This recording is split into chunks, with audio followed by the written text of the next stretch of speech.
তবে কি কালো জাদু কাজে লেগে গেল? জানা যায় ব্রাজিলের জার্সিতে ফর্মে তুঙ্গে থাকা নেইমারকে আটকাতে কালো জাদু শুরু করে পেরুর ওঝারা। দেশটির জঙ্গল, পর্বত ও উপকূলীবর্তী এলাকায় ছড়িয়ে থাকা এসব ওঝারা স্থানীয়দের কাছে তাইতা ইন্তি নামে পরিচিত।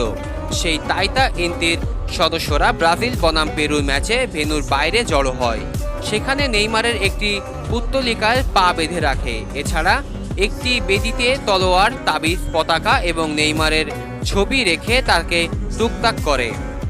উদ্দেশ্য যাতে নেইমারের মানসিকভাবে ভেঙে পড়েন, তার পা না চলে, তিনি গোল করতে না পারেন। কিন্তু ওঝাদের এসব কাণ্ড তখন আটকে রাখতে পারেনি নেইমার ও ব্রাজিলকে।